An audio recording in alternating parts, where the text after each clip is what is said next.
Hey, welcome to the channel. My name is Ahmad, and here we talk about software engineering, tech, and lifestyle in 5 minutes or less. So if that's something that interests you, please consider subscribing. Today we're going to talk about the best ways to apply to software engineering jobs. So let's get started.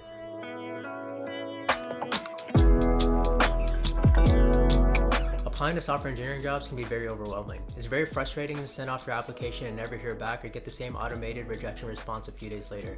After following these tips, you will learn to make the most out of your applications and get yourself an interview where you can shine and showcase how great of a candidate you are. The number one rule when applying to jobs is to never just send an online application and leave it at that. When only sending an online application, the chances of you hearing back is very slim, especially if you're applying to larger companies and tech giants, as they get thousands of applications all the time, and it's very easy for yours to get lost in the sea of other applications. Even with smaller companies, I wouldn't recommend to cold apply, as they don't have real humans going through each application, and it isn't the best idea to leave the decision of you getting an interview call to a computer. So now you know not to cold apply. What should you do?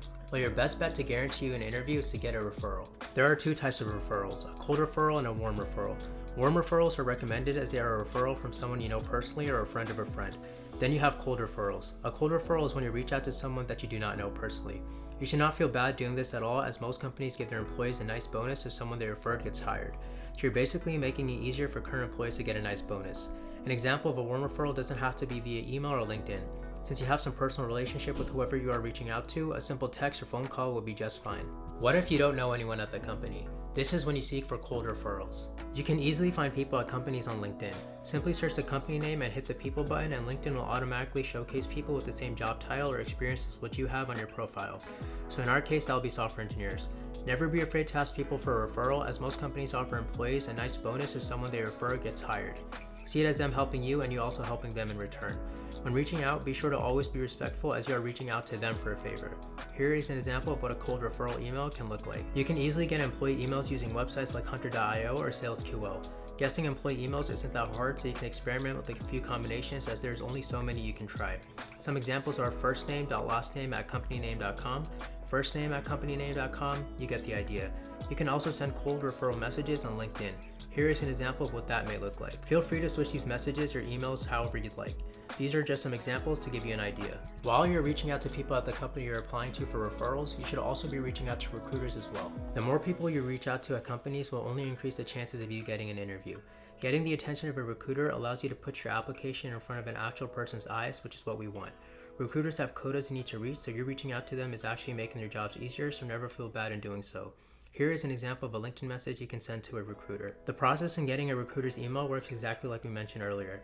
You should email them as well, as their work email is something they'll check more frequently over their LinkedIn messages. Another thing you should do to get yourself out there is attend in-person events. There are many types of events you can attend, like conferences, career fairs, and hackathons. This is perfect to connect with people at companies you are applying to and would like to work at. Make sure that whoever you speak with knows and remembers who you are, and let them know that you'll be reaching out soon once you've applied. Since these are in-person events, don't just go from person to person asking for referrals. Ask questions and get to know them. You don't even need to be talking about work-related things the whole time either. Talk about other things you are interested in and try to make a friend. Okay, so you tried everything that we went over, but you still haven't heard back. It's now time to follow up. Always follow up if you haven't heard back. There may be a multiple of reasons why you haven't heard back, as they could have been busy or simply just missed your email or LinkedIn message. So it's good to just send them a reminder in case this happens. I would recommend waiting a week before following up, and if you have tried 2 to 3 times with no response, it's time to move on. You tried everything you could have done and it just didn't work out with this company. I think if you follow these steps, you'll definitely improve your chances of getting an interview. Just remember to always be respectful when reaching out and communicating to people at the companies you're applying to. Thanks for watching. I hope this video was helpful. Please like the video if you found it interesting, and subscribe for more videos like this. I hope this helps you land your dream job. Also, be sure to follow all my socials, which will be linked down below, for more tech and coding content. Good luck and have a great day.